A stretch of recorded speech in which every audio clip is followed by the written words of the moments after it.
تیری اولاد ایسی ہوگی، اور وہ اس بات پر ایمان لایا، اور یہ اس کے لیے ایمان راست بازی شمار ہوا۔ اب جو لفظ راست باز ہے، اس کا مطلب ہے کہ وہ پاک اور صاف کیا گیا، وہ ایماندار، سچا ایماندار، وہ ایماندار جو خداوند یسوع ہمیں بنانے آیا ہے، اس طرح کا ایماندار شمار کیا گیا۔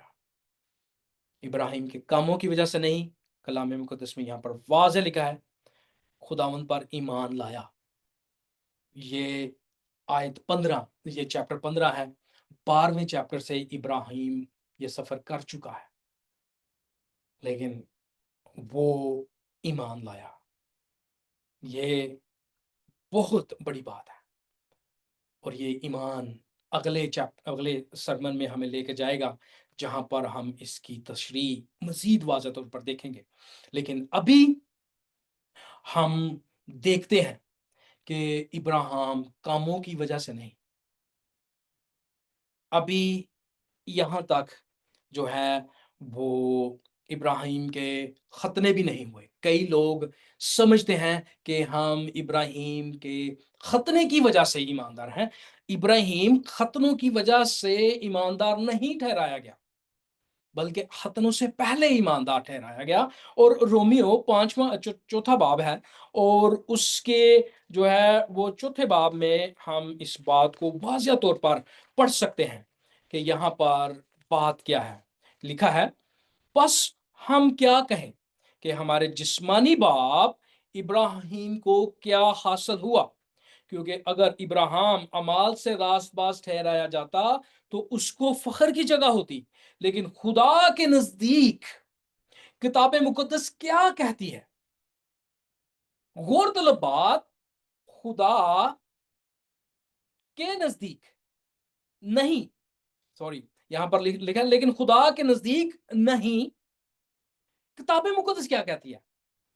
ہمیں جب بھی کوئی بات سیکھنی ہے یا سمجھنی ہے تو ہمیں کتاب مقدس کی طرف جانا چاہیے، اور یہی بات یہاں پر پولس رسول ہمیں بتاتا ہے کہ کتاب مقدس کیا کہتی ہے۔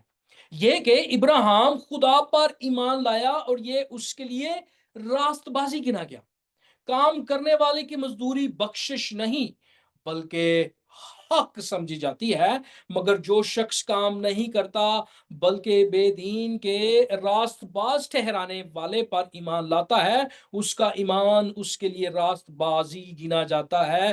چنانچہ جس شخص کے لیے خدا بغیر اعمال کے راست بازی محسوب کرتا ہے، داؤد بھی اس کی مبارک خالی اس طرح بیان کرتا ہے کہ مبارک ہیں وہ جن کی بدکاریاں معاف ہوئیں اور جن کے گناہ ڈھانکے گئے، مبارک ہے وہ شخص جس کے گناہ خداوند محسوب نہ کرے گا۔ جناب من، آپ دیکھ رہے ہیں کہ یہاں پر صورتحال یہ ہے کہ ایمان لایا ہے ابراہیم اور یہی راست بازی گنا گیا ہے، نہ کہ اس کے کام۔ اب جب بات آتی ہے تو ہمیں ایک اور پہلو نظر آتا ہے، اور وہ ہے عہد۔ خداوند آدم کے ساتھ برکت کا وعدہ کرتا ہے، اور وہی وعدہ ہم 12ویں باب میں دیکھتے ہیں دوبارہ دہرایا جاتا ہے، اور پھر خداوند اسی وعدے کو 15ویں باب میں عہد باندھتے ہوئے نظر آتا ہے۔ اور یہ عہد کیا ہے؟ اگر آپ 15ویں باب کو دیکھیں تو آپ کو وہ عہد نظر آئے گا۔ ہمارے پاس ٹائم نہیں کہ ہم اس کو پڑھیں، لیکن عہد کیا ہوتا ہے؟ یہ 2 قسم کے عہد ہوتے ہیں، ایک عہد مشروط اور ایک غیر مشروط۔ جو مشروط ہوتا ہے وہ 2 لوگوں کے درمیان ہوتا ہے، دونوں فریق کچھ شرائط پوری کرنے پر متفق ہوتے ہیں۔ ان دونوں میں سے اگر کوئی بھی فریق اپنی ذمہ داری پوری کرنے میں ناکام رہتا ہے تو وہ عہد ٹوٹ جاتا ہے، اور پھر اس کے بعد دونوں فریق میں سے کسی ایک سے بھی عہد سے متعلقہ توقعات پر پورا اترنے کا تقاضا نہیں کیا جاتا۔ اور ہم جانتے ہیں کہ ابراہیم کمزور تھا، ہم جانتے ہیں ہم کمزور ہیں، اور اس کی وجہ حضرت آدم کے گناہ کی وجہ سے ہماری فطرت مکمل طور پر بدل چکی تھی۔ اس لیے ہم خدا کے ساتھ عہد نہیں باندھ سکتے تھے۔ لیکن کیسے عہد باندھا گیا وہ میں بتاتا ہوں۔ یہ عہد غیر مشروط یک طرفہ عہد تھا، دو فریقین کے درمیان ایک معاہدہ، لیکن اس عہد میں دونوں میں سے صرف ایک فریق کو ہی کچھ کرنا ہوتا ہے، بلکہ جبکہ دوسرے فریق سے کچھ بھی کرنے کا تقاضا نہیں کیا جاتا۔ حضرت آدم سے تقاضا نہیں تھا کہ وہ اس عہد میں کھڑا ہو۔ اور یہ عہد کیسے ہوا؟ 15ویں باب کی 9ویں سے 11ویں آیت تک یوں ہے، اور اس نے اسے کہا، میرے لیے 3 برس کی ایک بچیا، 3 برس کی ایک بکری، 3 برس کا ایک مینڈا اور ایک کمری اور ایک کبوتر کا بچہ لے۔ اور اس نے ان سبوں کو لیا اور ان کو بیچ سے 2 ٹکڑے کیا، اور ہر ٹکڑے کو اس کے ساتھ اس کے دوسرے ٹکڑے کے مقابل رکھا، مگر پرندوں کے ٹکڑے نہ کیے۔ تب شکاری پرندے ان ٹکڑوں پر جپٹنے لگے، پر ابراہیم ان کو ہانکتا رہا۔